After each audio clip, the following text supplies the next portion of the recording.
The objectives for this video are to explain the different parts of the nephron, introduce the assembly line model of the nephron, and discuss the sodium transportation, diuretics, and associated syndromes for each part of the nephron. We're going to start by zooming in on the glomerulus. Like before, we have the afferent and efferent arterioles bringing blood into and out of the glomerulus. Surrounding the glomerulus is Bowman's capsule, and the tiny space between Bowman's capsule and the glomerulus is Bowman's space. The fluid and chemicals represented by sodium and potassium here that travel from the glomerulus to Bowman's capsule is called the filtrate. The filtrate will travel from Bowman's capsule to the proximal convoluted tubule and all the way down the nephron. Okay, so this is a 2D representation of the glomerulus and Bowman's capsule surrounding it. Now to help you understand this in its real-life 3D perspective, I want you to imagine the glomerulus as a 3D spherical baseball inside a baseball glove. The glove is Bowman's capsule, and the arm is the proximal convoluted tubule. So the filtrate goes from the ball through the space between the ball and the glove, Bowman's space, to the glove, then down to the arm.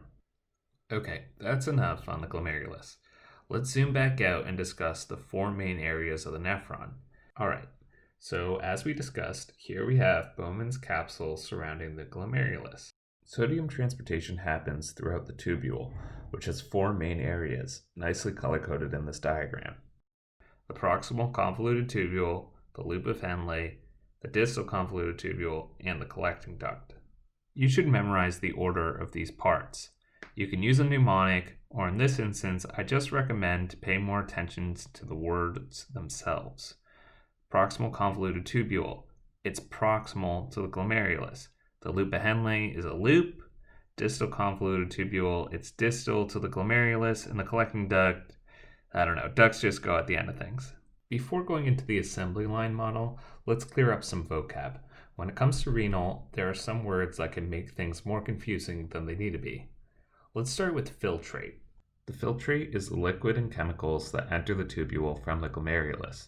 The filtrate travels down the tubule and its chemical composition is tweaked along the way. Okay, so now is when things start to get a little trickier. As the filtrate goes down the nephron, some of the chemicals are taken back into the blood. That process is called reabsorption. So when sodium goes back into the blood, that's the reabsorption of sodium. Lastly, secretion refers to when a chemical is transported into the tubule from the blood.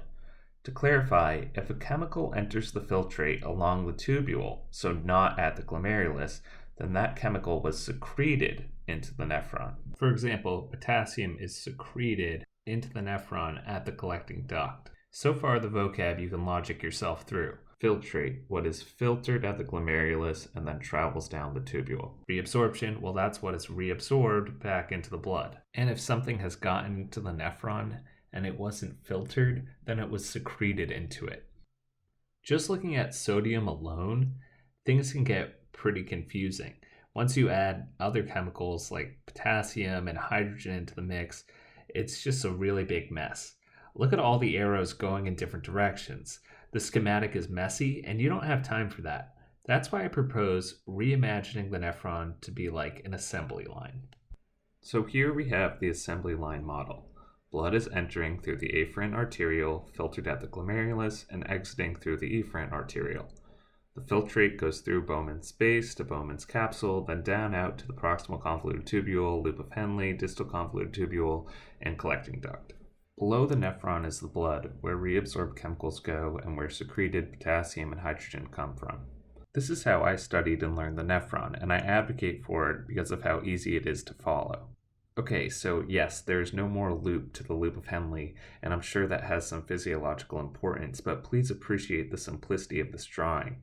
The filtrate enters on the left and moves to the right until it is excreted, not up and down and around like a roller coaster. All the reabsorption is going down and all the secretion is going up into the nephron. Hopefully you know by now, study whatever works best for you. This is an alternative version that is a simplified nephron sufficient for studying the key high-yield concepts. Alright, so on to the sodium channels, diuretics, and the disorders. We're going to go through each section of the nephron and walk through this chart. For the proximal convoluted tubule, there are 2 types of sodium transportation. The first is the sodium-hydrogen antiporter. Sodium is reabsorbed while hydrogen is secreted. The second is via a sodium co-transporter, with larger molecules such as either glucose or amino acids that are transported with sodium back into the blood. For the diuretics, acetazolamide is a carbonic anhydrase inhibitor that disrupts the sodium-hydrogen antiporter, and an SGL2 inhibitor blocks the sodium-glucose cotransporter. Fanconi syndrome results in less reabsorption for both of these transporters. For the loop, sodium reabsorption happens specifically in the thick limb, and there's only one form of sodium transportation in this section. This cotransporter brings in 1 sodium, 1 potassium, and 2 chloride back into the blood. Loop diuretics, for example furosemide, block this channel, and Bartter syndrome is an autosomal recessive disorder that blocks this cotransporter. Moving right along to the distal convoluted tubule, we've got another cotransporter, this time just a sodium chloride cotransporter. Thiazide diuretics block this transporter, and Gittleman syndrome, another autosomal recessive disorder, results in a defect in this transporter. Lastly, the collecting duct. Its features are distinct from the other areas. The epithelial sodium channels, or ENaCs, allow sodium to enter into the blood. These exhibit passive transportation, where sodium enters based on its concentration gradient. These are not cotransporters. Diuretics that block the ENaC channels are called potassium-sparing diuretics. I'll go into more details on a subsequent video, but for now know that potassium-sparing diuretics lead to potassium retention, compared to potassium-wasting diuretics such as thiazide, loop diuretics, acetazolamide, which lead to more potassium excretion. And the associated disorder is different too.